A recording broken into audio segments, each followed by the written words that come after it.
Welcome to This Week in Surgery, your filtered medical journal summary. Looking to stay up to date with the latest medical research but short on time? This Week in Surgery has you covered. Our podcast provides you with a convenient, on-the-go solution to keep you informed about the most significant developments in the surgical field. We understand that your time is valuable, so we've done the hard work for you.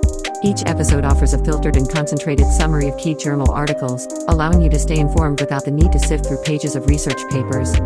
With This Week in Surgery, listening is faster than reading, and you can consume valuable medical knowledge while commuting, exercising, or during your daily routine, including in the operating room. This Week in Surgery, we will be discussing articles published in November 2023 issues. First, Annals of Surgery. Delayed surgical intervention after chemoradiotherapy in esophageal cancer, DICE, study. Objective: to determine the impact of delayed surgical intervention following chemoradiotherapy, CRT, on survival from esophageal cancer. Background: CRT is a core component of multimodality treatment for locally advanced esophageal cancer. The timing of surgery following CRT may influence the probability of performing an oncological resection and the associated operative morbidity. Methods: this was an international, multi-center, cohort study, including patients from 17 centers who received CRT followed by surgery between 2010 and 2020. In the main analysis, patients were divided into 4 groups based upon the interval between CRT and surgery: 0 to 50, 51 to 100, 101 to 200, and greater than 200 days, to assess the impact upon 90-day mortality and 5-year overall survival. Multivariable logistic and Cox regression provided hazard ratios, HRs, with 95% Cs adjusted for relevant patient, oncological, and pathologic confounding factors. Results: a total of 2,867 patients who underwent esophagectomy after CRT were included.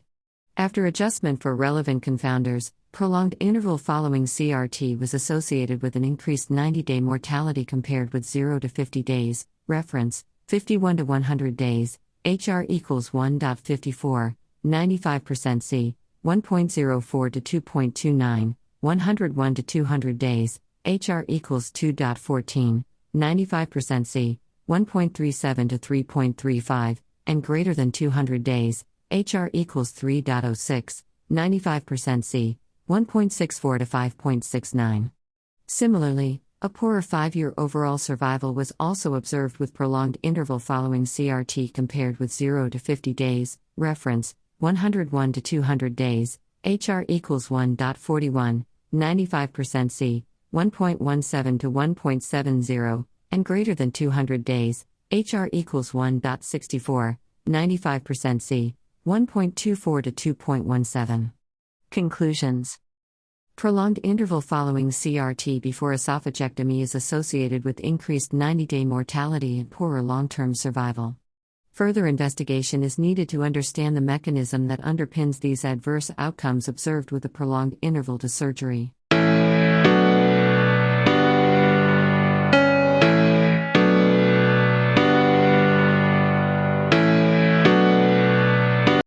Outcomes associated with esophageal perforation management, results from a French nationwide population-based cohort study. Objective: to evaluate outcomes associated with esophageal perforation (EP) management at a national level and determine predictive factors of 90-day mortality, 90-DM, failure to rescue, FTR, and major morbidity, Clavin-Dindo 3-4. Background: EP remains a challenging clinical emergency. Previous population-based studies showed rates of 90-DM up to 38.8% but were outdated or small-sized. Methods: data from patients admitted to hospitals with EP were extracted from the French Medico-Administrative Database, 2012 to 2021. Etiology, management strategies, and short and long-term outcomes were analyzed. A cutoff value of the annual EP management caseload affecting FTR was determined using the chi-squared automatic interaction detector method. Random effects logistic regression model was performed to assess independent predictors of 90-DM, FTR, and Results: among 4,765 patients with EP, 90-DM and FTR rates were 28.0% and 19.4%, respectively. Both remained stable during the study period. EP was spontaneous in 68.2%, due to esophageal cancer in 19.7%, iatrogenic postendoscopy in 7.3%, and due to foreign body ingestion in 4.7%. Primary management consisted of surgery, N equals 1,447, 30.4%, endoscopy, N equals 590, 12.4%, isolated drainage, N equals 336, 7.0%, and conservative management, N equals 2,392, 50.2%. After multivariate analysis, besides age and comorbidity, esophageal cancer was predictive of both 90dm and FTR. An annual threshold of greater than or equal to 8 EP managed annually was associated with a reduced 90dm and FTR rate. In France, only some university hospitals fulfilled this condition. Furthermore, primary surgery was associated with a lower 90dm and FTR rate despite an increase in Conclusions. We provide evidence for the referral of EP to high-volume centers with multidisciplinary expertise. Surgery remains an effective treatment for EP.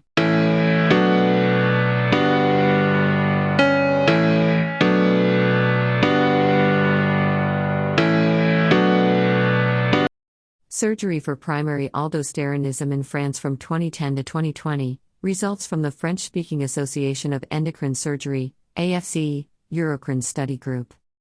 Objective: describe the diagnostic workup and postoperative results for patients treated by adrenalectomy for primary aldosteronism in France from 2010 to 2020. Background: primary aldosteronism, PA, is the underlying cause of hypertension in 6% to 18% of patients. French and international guidelines recommend CT scan and adrenal vein sampling as part of diagnostic workup to distinguish unilateral PA amenable to surgical treatment from bilateral PA that will require lifelong anti-aldosterone treatment. Adrenalectomy for unilateral primary aldosteronism has been associated with complete resolution of hypertension, no antihypertensive drugs, and normal ambulatory blood pressure in about 1/3 of patients and complete biological success in 94% of patients.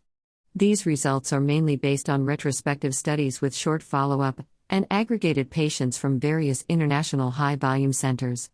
Methods. Here we report results from the French-speaking Association of Endocrine Surgery, AFCE, using the Eurocrine database. Results. Over 11 years, 385 patients from 10 medical centers were eligible for analysis, accounting for greater than 40% of adrenalectomies performed in France for primary aldosteronism over the period. Preoperative workup was consistent with guidelines for 40% of patients. Complete clinical success, CCS, at the last follow-up was achieved in 32% of patients, and complete biological success was not sufficiently assessed. For patients with 2 follow-up visits, clinical results were not persistent at 1 year for 1/5 of patients. Factors associated with CCS on multivariate analysis were body mass index, duration of hypertension, and number of antihypertensive drugs. Conclusions. These results call for an improvement in thorough preoperative workup and long-term follow-up of patients, clinical and biological, to early manage hypertension and/or PA relapse.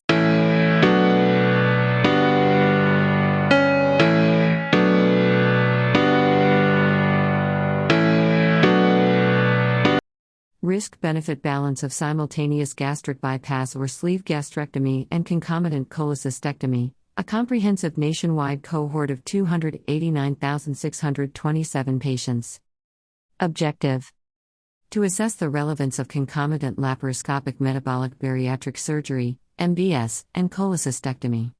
Background: because of the massive weight loss it induces, MBS is associated with an increase in the frequency of gallstones. However, no consensus yet exists on the risk-to-benefit ratio of a concomitant cholecystectomy, CC, during MBS to prevent long-term biliary complications. Methods. This nationwide retrospective cohort research was conducted in 2 parts using information from a National Administrative Database, PMSI. The 90-day morbidity of MBS with or without CC was first compared in a matched trial, propensity score. Second, we observed medium-term biliary complication following MBS when no CC had been performed during MBS up to 9 years after MBS, minimum 18 months. Results. Between 2013 and 2020, 289,627 patients had a sleeve gastrectomy, SG, 70%, or gastric bypass, GBP, 30%. The principal indications of CC were symptomatic cholelithiasis, 79.5%, or acute cholecystitis, 3.6%. Prophylactic CC occurred only in 15.5% of the cases. In our match group analysis, we included 9,323 patients in each arm.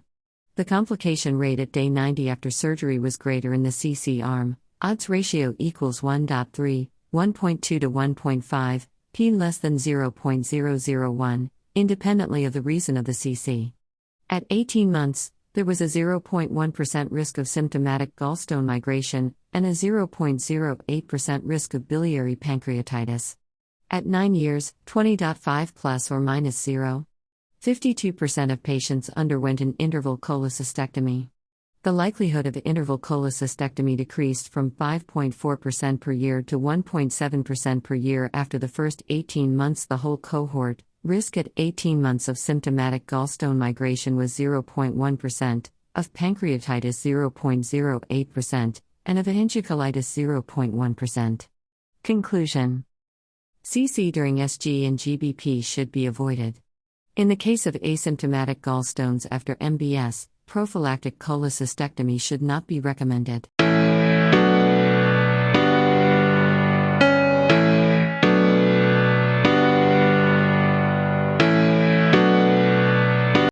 Validation of the PROMIS 29 questionnaire as a measure of recovery after pancreatic surgery.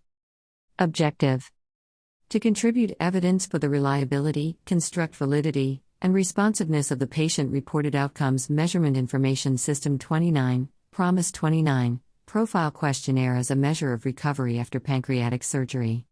Background: PROMIS questionnaires have been recommended to evaluate post-discharge recovery after surgery. Evidence supporting their measurement properties in pancreatic surgery is missing. Methods: an observational validation study designed according to the Cosman checklist was conducted, including data from a prospective clinical trial. Patients undergoing pancreatectomy completed PROMIS 29 preoperatively and on postoperative days, PODs, 15, 30, 90, and 180. Reliability was assessed by internal consistency using Cronbach alpha. Construct validity was assessed by known groups comparison. Responsiveness was evaluated hypothesizing that scores would be higher, 1. Preoperatively versus POD 15, 2. On POD 30 versus POD 15, 3. On POD 90 versus POD 30, and 4. On POD 180 versus POD 90. Results: overall, 510 patients were included in the study. Reliability was good to excellent, alpha values ranged from 0.82 to 0.97. Data supported 4 of 5 hypotheses tested for construct validity for 5 domains: physical function, anxiety, depression, fatigue, and ability to participate in social roles, at most time points.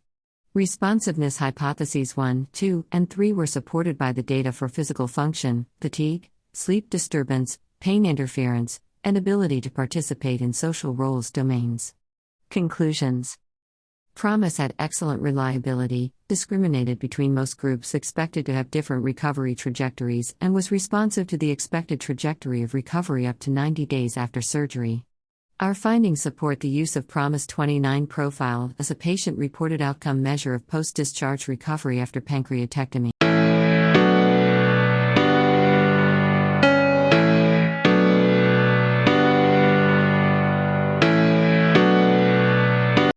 Meta-analysis of randomized clinical trials on long-term outcomes of surgical treatment of perforated diverticulitis. Objective: to assess long-term outcomes of patients with perforated diverticulitis treated with resection or laparoscopic lavage, LL. Background: surgical treatment of perforated diverticulitis has changed in the last few decades. LL and increasing evidence that primary anastomosis, PRA, is feasible in certain patients have broadened surgical options. However, debate about the optimal surgical strategy lingers. Methods: PubMed, Scopus, and Web of Science were searched for randomized clinical trials, RCT, on surgical treatment of perforated diverticulitis from inception to October 2022. Long-term reports of RCT comparing surgical interventions for the treatment of perforated diverticulitis were selected. The main outcome measures were long-term ostomy, long-term complications, recurrence, and reintervention rates. Results. After screening 2,431 studies, 5 long-term follow-up studies of RCT comprising 499 patients were included. 3 studies, excluding patients with fecal peritonitis, compared LL and colonic resection, and 2 compared PRA and Hartmann procedures. LL had lower odds of long-term ostomy, odds ratio or equals 0.133, 95% C, 0.278 to 0.579. P less than 0.001, and reoperation, or equals 0.585, 95% C, 0.365 to 0.937, P equals 0.02, compared with colonic resection but higher odds of diverticular disease recurrence, or equals 5.8, 95% C, 2.33 to 14.42, P less than 0.001. Colonic resection with PRA had lower odds of long-term ostomy, or equals 0.02, 95% C, 0.003 to 0.195, P less than 0.001, long-term complications, or equals 0.195, 95% C, 0.113 to 0.335, P less than 0.001, reoperation, or equals 0.2, 95% C, 0.108 to 0.384, P less than 0.001, and incisional hernia or equals 0.184, 95% C, 0.102 to 0.333, P less than 0.001. There was no significant difference in odds of mortality among the procedures. Conclusions. Long-term follow-up of patients who underwent emergency surgery for perforated diverticulitis showed that LL had lower odds of long-term ostomy and reoperation, but more risk for disease recurrence when compared with resection in purulent peritonitis. Colonic resection with PRA had better long-term outcomes than the Hartmann procedure for fecal peritonitis.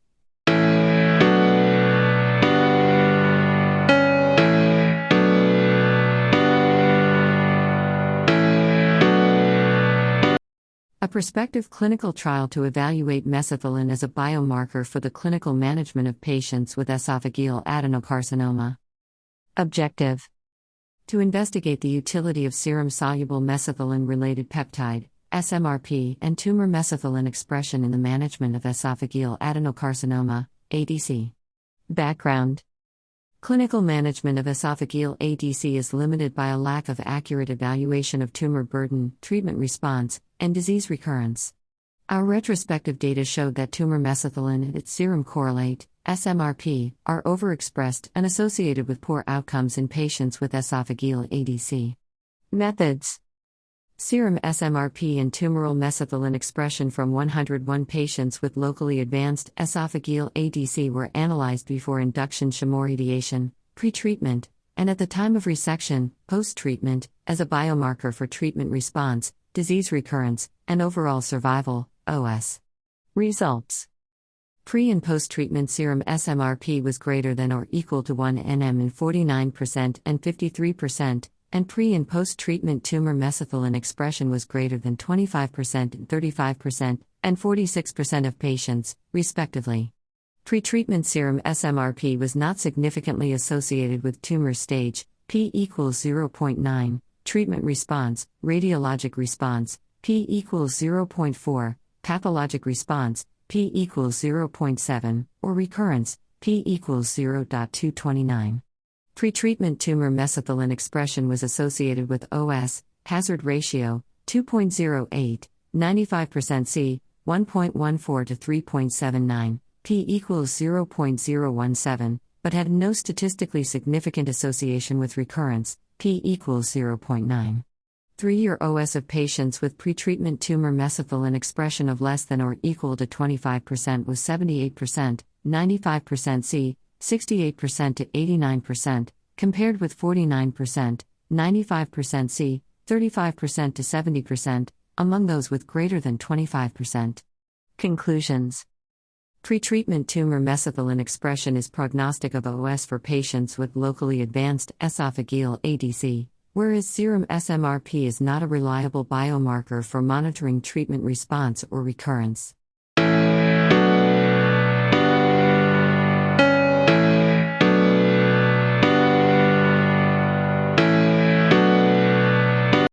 Predictive value of Class O2 QC assessment score on Class O2 surgical outcomes, validation of surgeon quality control, and standardization for D2 lymphadenectomy. Objective. The aim of this study was to audit the 22 items and assess each item's predictive value on surgical outcomes. Background. The Class O2 trial revealed that the oncologic outcomes of laparoscopic distal gastrectomy are not inferior to open distal gastrectomy in patients with advanced gastric cancer.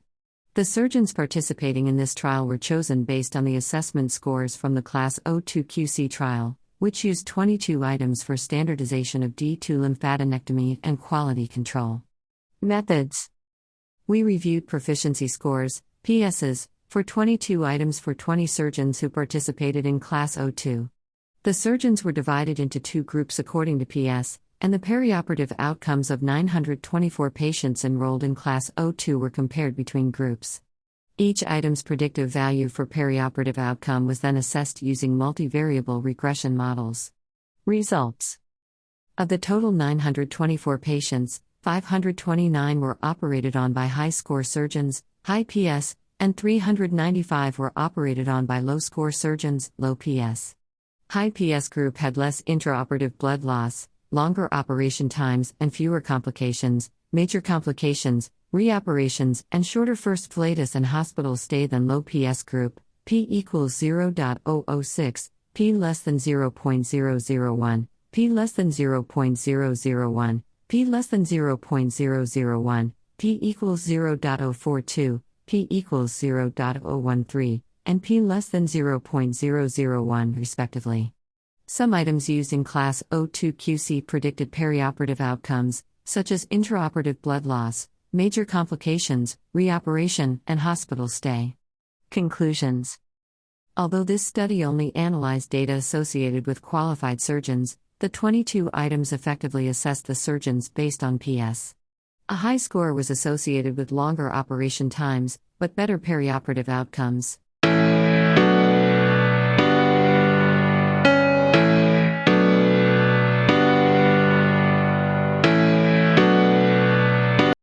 Adverse tumor and host biology may explain the poorer outcomes seen in emergency presentations of colon cancer. Objective. To examine the association between tumor/host factors, including the systemic inflammatory response, mode of presentation, and short/long-term outcomes in patients undergoing curative resectional surgery for TNM-I3 colon cancer. Background. Emergency presentations of colon cancer are associated with worse long-term outcomes than elective presentations despite adjustment for TNM stage. A number of differences in tumor and host factors have been identified between elective and emergency presentations, and it may be these factors that are associated with adverse outcomes. Methods. Patients undergoing curative surgery for TNM-I3 colon cancer in the west of Scotland from 2011 to 2014 were identified. Tumor/host factors independently associated with the emergency presentation were identified and entered into a subsequent survival model to determine those that were independently associated with overall survival/cancer-specific survival, OS/CSS. Results. A total of 2,705 patients were identified. The emergency presentation was associated with the worst 3-year OS and CSS compared with elective presentations, 70% versus 86%, and 91% versus 75%. T-stage, H, systemic inflammatory grade, anemia, all P less than 0.001, end stage, P equals 0.077, extramural venous invasion, P equals 0.003, body mass index, P equals 0.001, and American Society of Anesthesiologists classification, P equals 0.021, were independently associated with emergency presentation. Of these, body mass index, hazard ratio, HR 0.82, American Society of Anesthesiologists Classification, HR 1.45, Anemia, HR 1.29, Systemic Inflammatory Grade, HR 1.11, T-Stage, HR 1.57, End-Stage, HR 1.80, and Adjuvant Chemotherapy, HR 0.47, were independently associated with OS. Similar results were observed for CSS. Conclusions. Within patients undergoing curative surgery for colon cancer, the emergency presentation was not independently associated with worse OS/CSS. Rather, a combination of tumor and host factors account for the worse outcomes observed.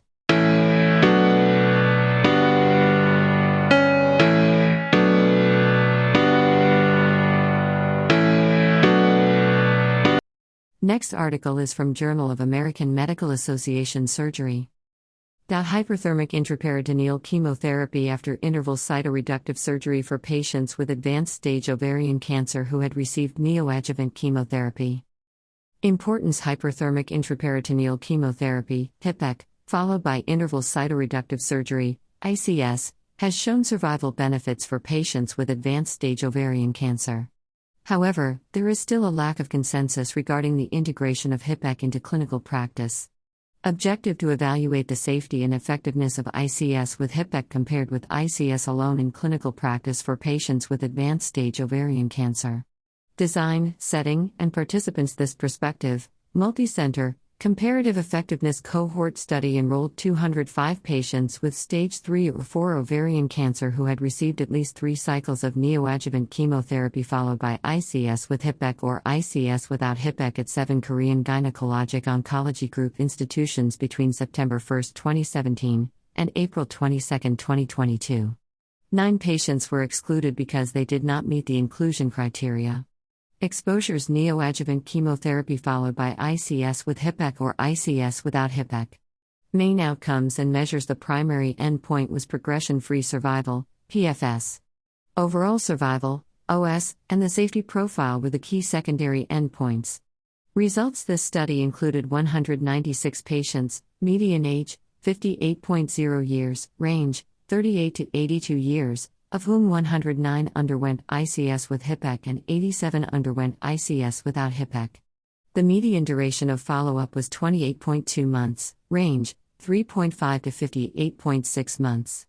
Disease recurrence occurred in 128 patients, 65.3%, and 30 patients, 15.3%, died. Interval cytoreductive surgery with HIPEC was associated with a significant improvement in median PFS compared with ICS without HIPEC, 22.9 months, 95% C, 3.5 to 58.6 months, versus 14.2 months, 95% C, 4.0 to 56.2 months, p equals 0.005, and median OS, not reached, 95% C, 3.5 months to not reached, versus 53.0, 95% C, 4.6 to 56.2 months, p equals 0.002. The frequency of grade 3 or 4 postoperative complications was similar in both groups. ICS with HIPEC, 3 of 109, 2.8%, versus ICS without HIPEC, 3 of 87, 3.4%, p greater than 0.99.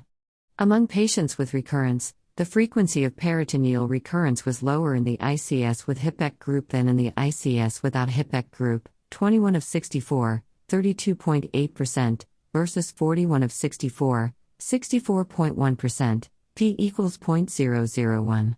Conclusions and relevance: this study suggests that ICS in conjunction with HIPEC was associated with longer PFS and OS than ICS without HIPEC for patients with advanced stage ovarian cancer and was not associated with higher rates of postoperative complications.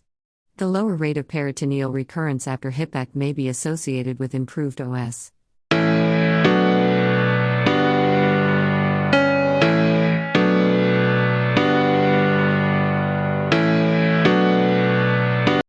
Differences in cholecystectomy outcomes and operating time between male and female surgeons in Sweden. Importance: female surgeons are still in the minority worldwide, and highlighting gender differences in surgery is important in understanding and reducing inequities within the surgical specialty. Studies on different surgical procedures indicate equal results, or safer outcomes, for female surgeons, but it is still unclear whether surgical outcomes of gallstone surgery differ between female and male surgeons. Objective to examine the association of the surgeon's gender with surgical outcomes and operating time in elective and acute care cholecystectomies. Design, setting, and participants. A population-based cohort study based on data from the Swedish Registry of Gallstone Surgery was performed from January 1, 2006, to December 31, 2019. The sample included all registered patients undergoing cholecystectomy in Sweden during the study period. The follow-up time was 30 days. Data analysis was performed from September 1 to September 7, 2022, and updated March 24, 2023. Exposure. The surgeon's gender. Main outcomes and measures. The association between the surgeon's gender and surgical outcomes for elective and acute care cholecystectomies was calculated with generalized estimating equations. Differences in operating time were calculated with mixed linear model analysis. Results. A total of 105,509 patients, with 97,755, 64.9%, undergoing elective cholecystectomies and 52,754, 35.1%, undergoing acute care cholecystectomies, were operated on by 2,553 surgeons, including 849, 33.3%, female surgeons and 1,704, 67.7%, male surgeons. Female surgeons performed fewer cholecystectomies per year and were somewhat better represented at universities and private clinics. Patients operated on by male surgeons had more surgical complications, odds ratio, or 1.29, 95% C, 1.19 to 1.40, and total complications, or 1.12, 95% C, 1.06 to 1.19. Male surgeons had more bile duct injuries in elective surgery, or 1.69, 95% C, 1.22 to 2.34, but no significant difference was apparent in acute care operations. Female surgeons had significantly longer operation times. Male surgeons converted to open surgery more often than female surgeons in acute care surgery, or 1.22, 95% C, 1.04 to 1.43, and their patients had longer hospital stays, or 1.21, 95% C, 1.11 to 1.31. No significant difference in 30-day mortality could be demonstrated. Conclusions and relevance. The results of this cohort study indicate that female surgeons have more favorable outcomes and operate more slowly than male surgeons in elective and acute care cholecystectomies. These findings may contribute to an increased understanding of gender differences within this surgical specialty.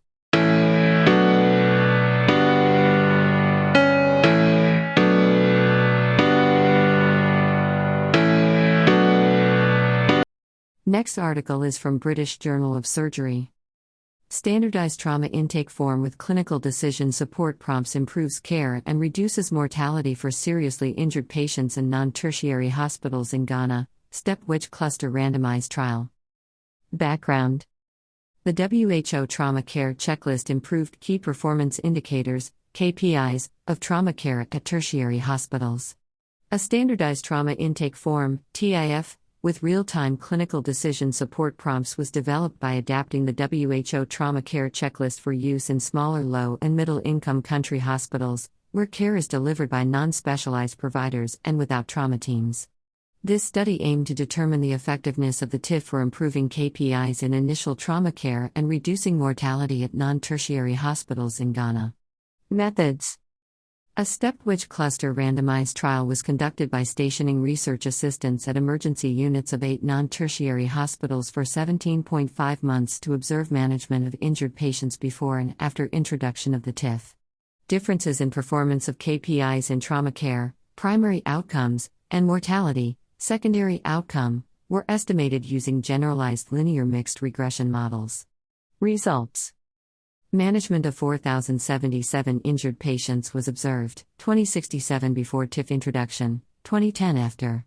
There was improvement in 14 of 16 primary survey and initial care KPIs after TIF introduction. Airway assessment increased from 72.9 to 98.4%, adjusted or 25.27, 95% CI 2.47 to 258.94, p equals 0.006, and breathing assessment from 62.1 to 96.8%, adjusted or 38.38, 4.84 to 304.69, p equals 0.001. Documentation of important clinical data improved from 52.4 to 76.7%, adjusted or 2.14, 1.17 to 3.89, p equals 0.013. The mortality rate decreased from 17.7 to 12.1% among 302 patients, 186 before, 116 after, with impaired physiology on arrival, hypotension or decreased level of consciousness, adjusted or 0.10, 0.02 to 0.56, p equals 0.009. Conclusion. The TIF improved overall initial trauma care and reduced mortality for more seriously injured patients.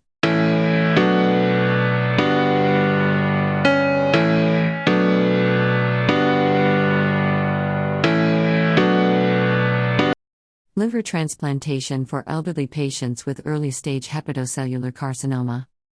Background.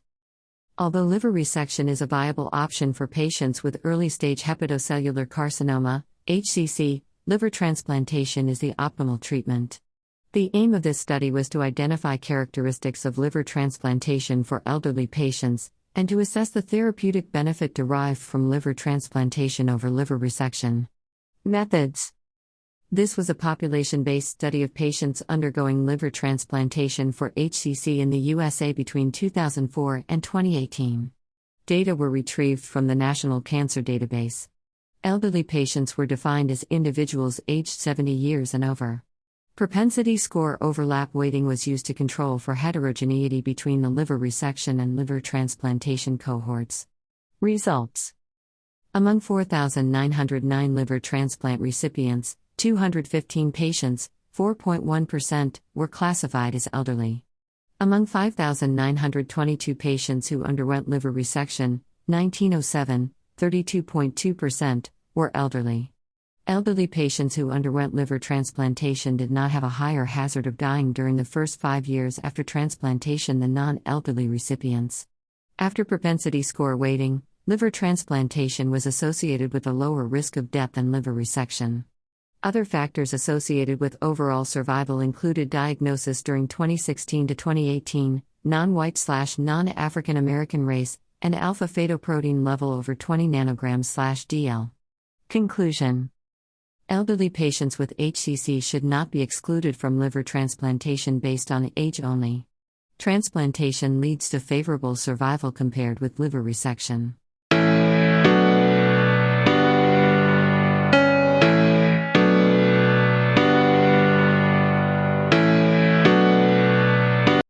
Next article is from Journal of Vascular Surgery.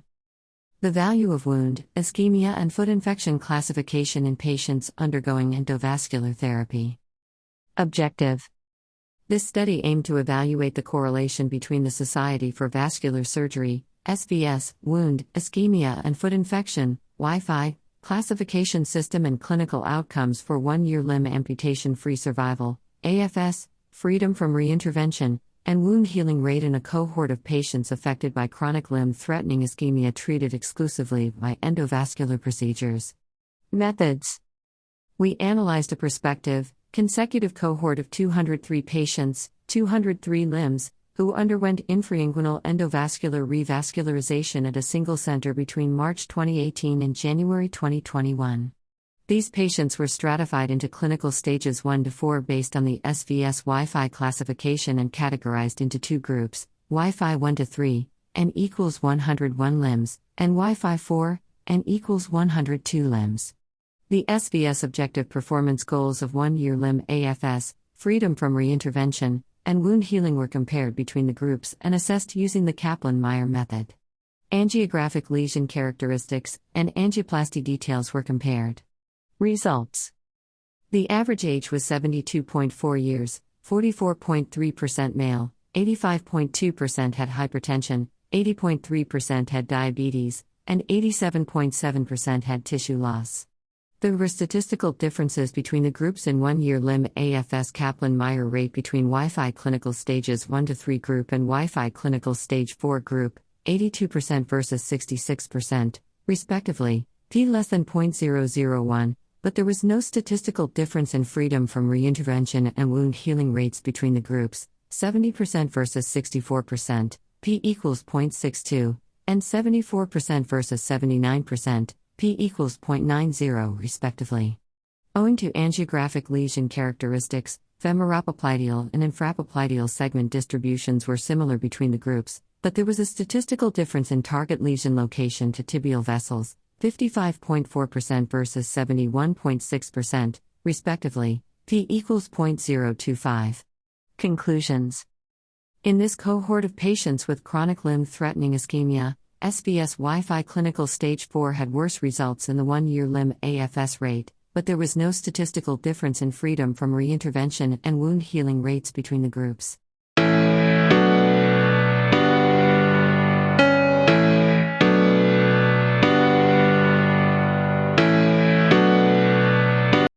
Next article is from Surgical Endoscopy.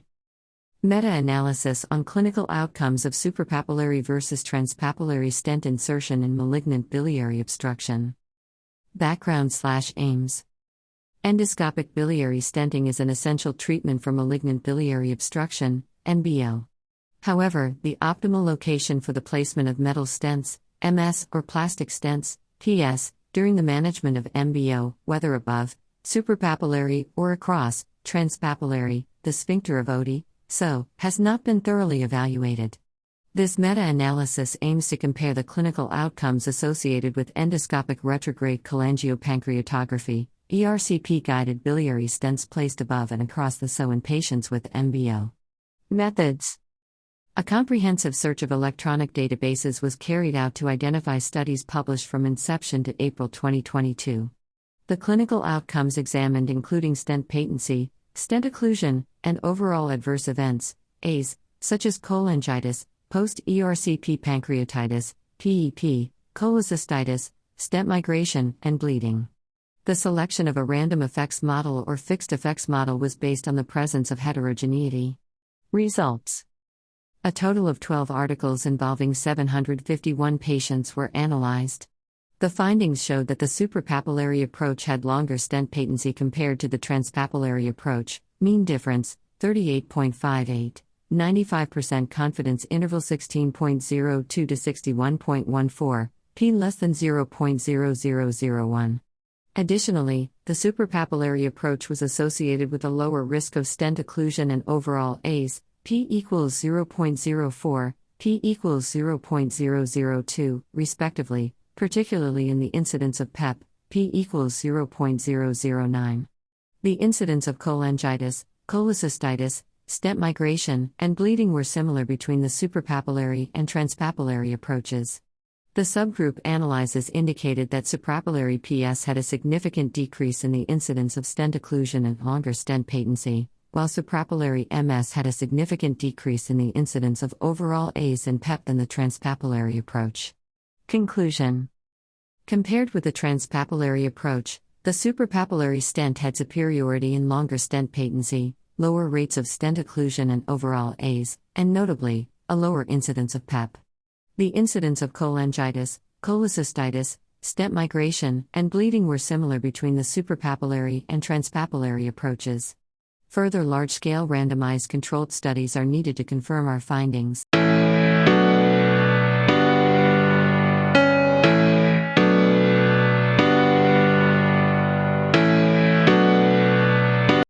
Next article is from Annals of Surgical Oncology. Distinct prognosis of minimal residual disease according to breast cancer subtype in patients with breast or nodal pathologic complete response after neoadjuvant chemotherapy. Purpose. Few studies have reported on patient prognosis according to residual cancer burden after neoadjuvant chemotherapy, NAC. Herein, we evaluated the survival of patients based on residual disease after NAC to identify subpopulations with distinct prognoses. Methods. We retrospectively reviewed 728 patients treated with NAC from 2010 to 2017. Patients were divided into 4 subgroups depending on post-surgical residual disease according to the staging system: pathological complete response, PCR, IP0/TISN0, minimal residual disease, MRD, IP1Me/T1 and 0 or IP0/TISN0 I+/N1 mic, node-only PCR, greater than or equal to IP1B IP0 and breast-only PCR, IP0/TIS greater than or equal to IP1A. Clinicopathological characteristics and survival outcomes were analyzed by adjusting for factors affecting survival. Results: overall, 50.4%, N equals 367, of patients achieved PCR, with the MRD group accounting for 16.5%, N equals 120. Although age and clinical stage were not different among the study groups, histologic grade, subtypes, chemotherapy response, and local treatment showed differences. Event-free survival, EFS, and overall survival, OS, demonstrated no significant difference between the PCR and MRD groups. In the multivariate analysis, PCR status was the only significant factor in EFS, and no statistical difference was noted between the PCR and MRD groups. However, clinical stage, PCR status, and subtype significantly affected the OS. MRD showed favorable outcomes in terms of both EFS and OS in all subtypes, except for those with triple-negative breast cancer, TNBC. Conclusion: patients with MRD showed outcomes comparable to those of patients who achieved PCR and may be candidates for de-escalation of post-NAC treatment, except for those with a TNBC subtype.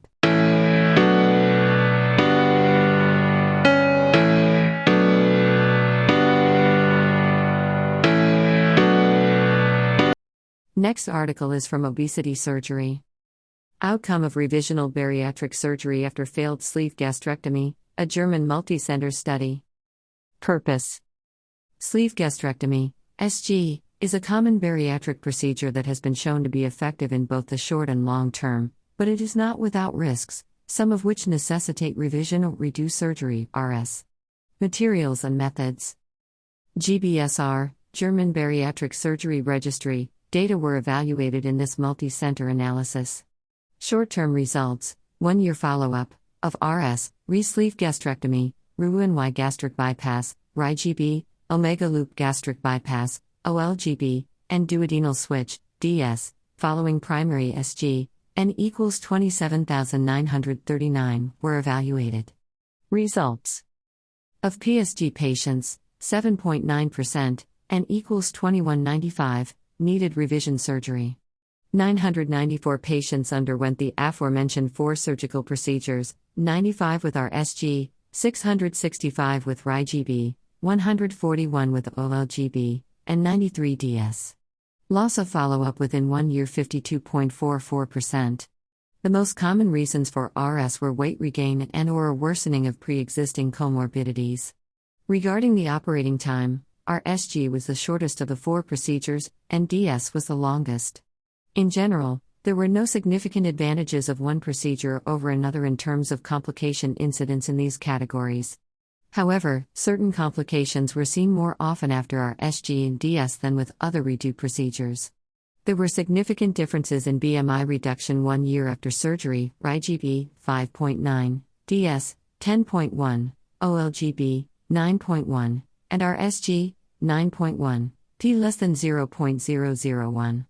GERD, hypertension, and sleep apnea demonstrated statistically significant comorbidity remission. Diabetes exhibited non-significant differences. Conclusion: according to the findings of our study, all revision surgeries effectively resolved comorbidities, promoted weight loss, and lowered BMI. Due to the disparate outcomes obtained by various methods, this study cannot recommend a particular redo method as the gold standard. Selecting a procedure should consider the redo surgery's aims, the rationale for the revision, the patient's current state, and their medical history.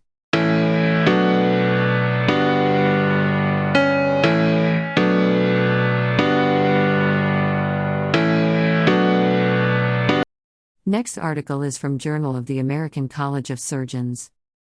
Multicenter study of perioperative hepatic angioembolization as an adjunct for management of major operative hepatic trauma.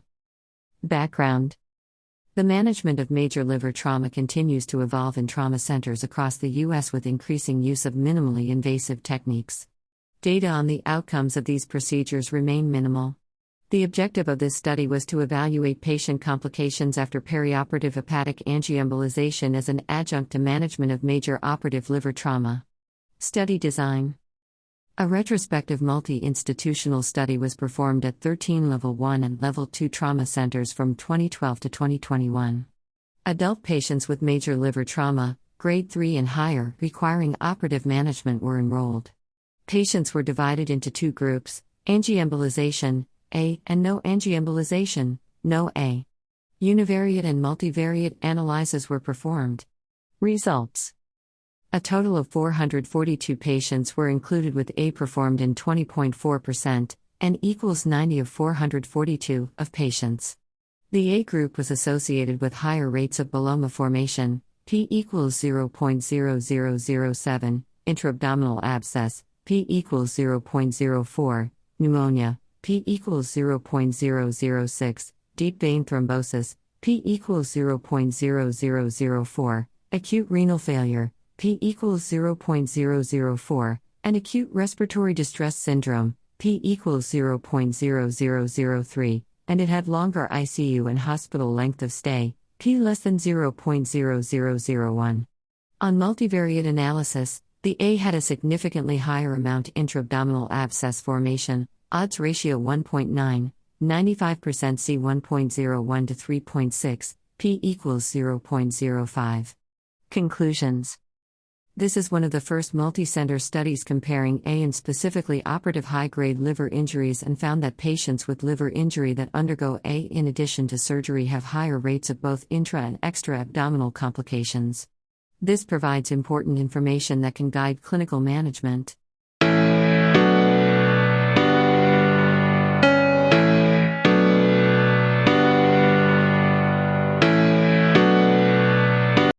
Defining biliary hyperkinesia and the role of cholecystectomy.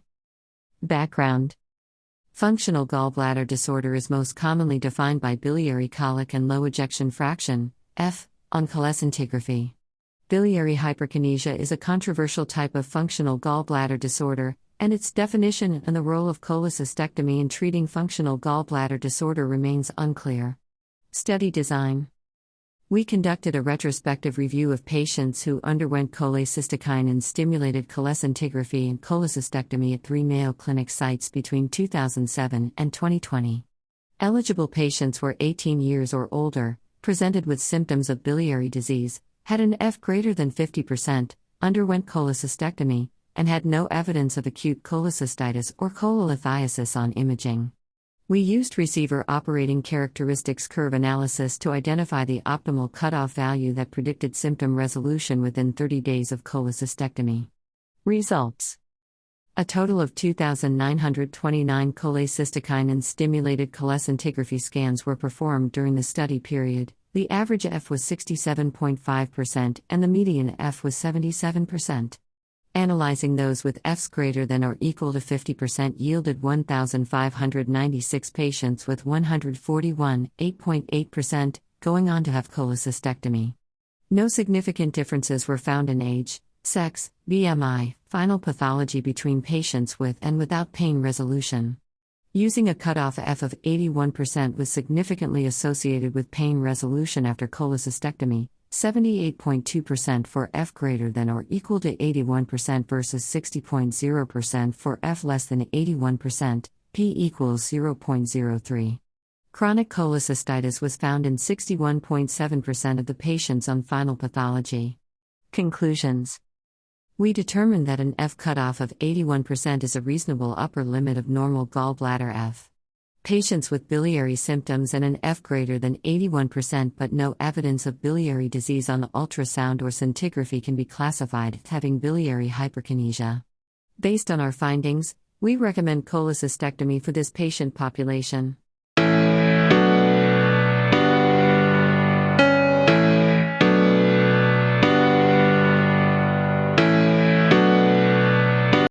Next article is from Journal of Trauma and Acute Care Surgery. Prehospital tranexamic acid is associated with a dose-dependent decrease in Sindecin 1 after trauma, a secondary analysis of a prospective randomized trial. Background: in the study of tranexamic acid during air and ground prehospital transport, STOMP trial, prehospital tranexamic acid, TXA, was associated with lower mortality in specific patient subgroups. The underlying mechanisms responsible for a TXA benefit remain incompletely characterized. We hypothesized that TXA may mitigate endothelial injury and sought to assess whether TXA was associated with decreased endothelial or tissue damage markers among all patients enrolled in the STOMP trial. Methods: we collected blood samples from STOMP trial patients and measured markers of endothelial function and tissue damage including Sindecin 1, soluble thrombomodulin, STM, and platelet endothelial cell adhesion molecule 1 at hospital admission, 0 hours, and 12 hours, 24 hours, and 72 hours after admission. We compared these marker values for patients in each treatment group during the first 72 hours, and modeled the relationship between TXA and marker concentration using regression analysis to control for potential confounding factors. Results: we analyzed samples from 766 patients, 383 placebo, 130 abbreviated dosing, 119 standard dosing, and 130 repeat dosing. Lower levels of Sindecin 1 (TM) and platelet endothelial cell adhesion molecule measured within the first 72 hours of hospital admission were associated with survival at 30 days, p less than 0.001. At hospital admission, Sindecin 1 was lower in the TXA group, 28.30, 20.05, 42.75, versus 33.50, 23.00, 54.00, p equals 0.001, even after controlling for patient, injury, and pre-hospital factors, p equals 0.001. For every 1 gram increase in TXA administered over the first 8 hours of pre-hospital transport and hospital admission, there was a 4 nanogram per milliliter decrease in Sindecin 1 at 12 hours controlling for patient, injury, and treatment factors, p equals 0.03.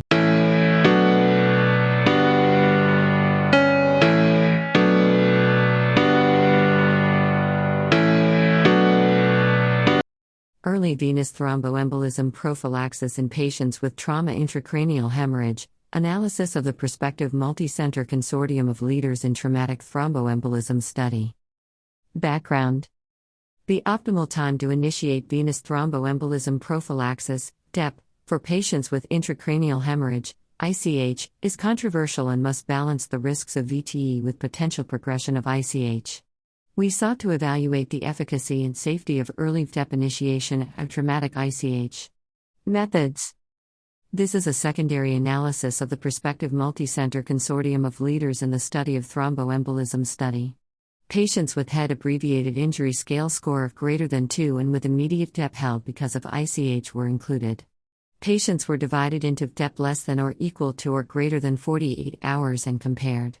Outcome variables included overall VTE, deep vein thrombosis, DVT, pulmonary embolism, progression of intracranial hemorrhage, pitch, or other bleeding events. Univariate and multivariate logistic regressions were performed. Results: there were 881 patients in total, 378, 43%, started DEP less than or equal to 48 hours, early. Patients starting DEP greater than 48 hours, late, had higher VTE, 12.4% versus 7.2%, p equals 0.01, and DVT, 11.0% versus 6.1%, p equals 0.01, rates than the early group. The incidence of pulmonary embolism, 2.1% versus 2.2%, p equals 0.94, pitch, 1.9% versus 1.8%, p equals 0.95, or any other bleeding event, 1.9% versus 3.0%, p equals 0.28, was equivalent between early and late DEP groups. On multivariate logistic regression analysis, DEP greater than 48 hours, odds ratio, or 1.86, ventilator days greater than 3, or 2.00, and risk assessment profile score of greater than or equal to 5, or 6.70, were independent risk factors for VTE, all p less than 0.05, while VTEP with enoxaparin was associated with decreased VTE, or 0.54, p less than 0.05. Importantly, VTEP less than or equal to 48 hours was not associated with pitch, or 0.75, or risk of other bleeding events, or 1.28, both p equals ns. Conclusion. Early initiation of VTEP, less than or equal to 48 hours, for patients with ICH was associated with decreased VTE/DVT rates without increased risk of pitch or other significant bleeding events. Enoxaparin is superior to unfractionated heparin as VTE prophylaxis in patients with severe TBI.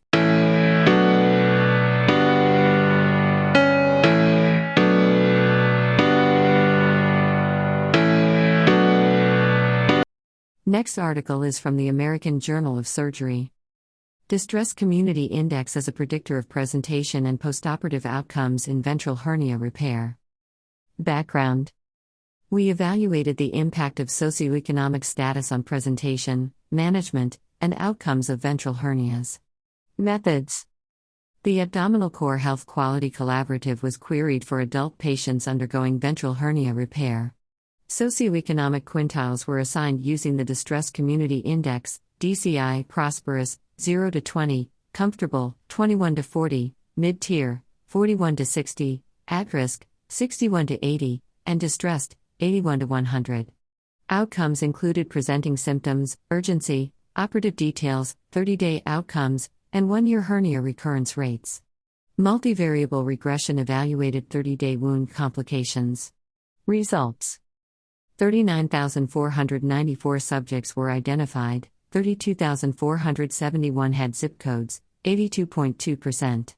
Urgent presentation, 3.6% versus 2.3%, and contaminated cases, 0.83% versus 2.06%, were more common in the distress group compared to the prosperous group, p less than 0.001. Higher DCI correlated with readmission, distressed, 4.7% versus prosperous, 2.9%, p less than 0.001, and reoperation, distressed 1.8% versus prosperous, 0.92%, p less than 0.001. Wound complications were independently associated with increasing DCI, p less than 0.05. Clinical recurrence rates were similar at 1 year, distressed, 10.4% versus prosperous, 8.6%, p equals 0.54. Conclusions. Inequity exists in presentation and perioperative outcomes for ventral hernia repair, and efforts should be focused on increasing access to elective surgery and improving postoperative wound care.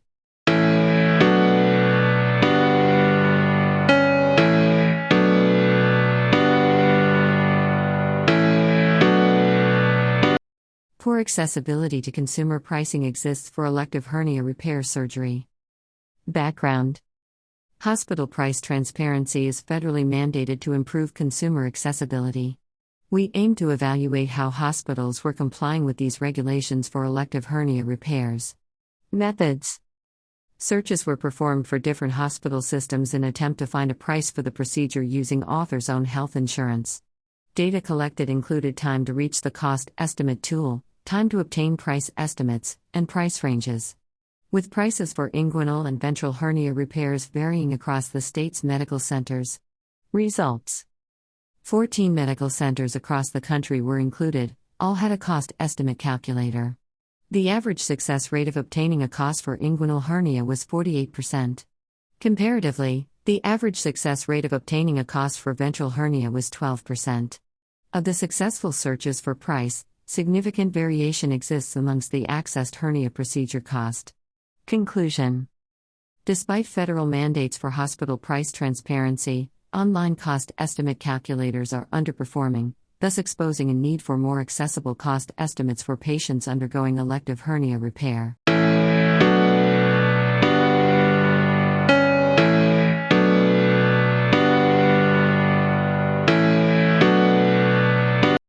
Mastectomy margins for ductal carcinoma in situ, DCIS, 18 years of follow-up. Background. In patients undergoing mastectomy for ductal carcinoma in situ, DCIS, The significance of a positive or close, less than 2 mm, margin and associated recurrence risk is unclear. The study sought to evaluate risk of recurrence in relation to the mastectomy surgical margin. Methods: a single institution retrospective review of patients with CIS who underwent mastectomy between 2000 and 2010 was performed.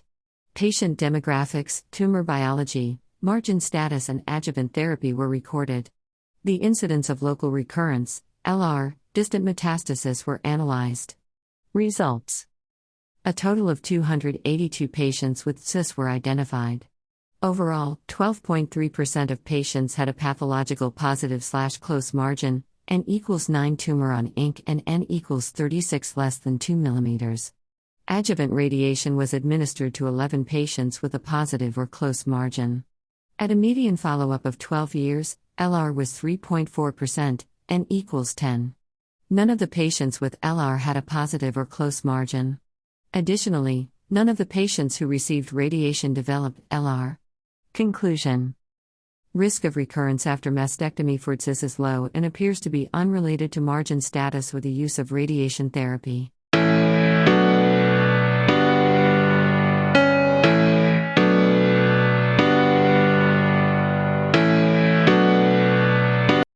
Next article is from World Journal of Surgery. A content framework of a novel patient-reported outcome measure for detecting early adverse events after major abdominal surgery. Background: systematic health monitoring with patient-reported outcome instruments may predict post-discharge complications after major surgery.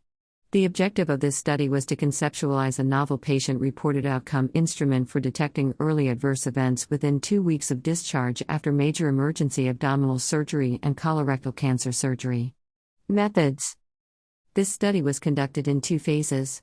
1. An exhaustive health concept pool was generated using systematic content analysis of existing patient-reported outcome measures, N equals 31, and semi-structured interviews of readmitted patients, N equals 49, and health professionals, N equals 10.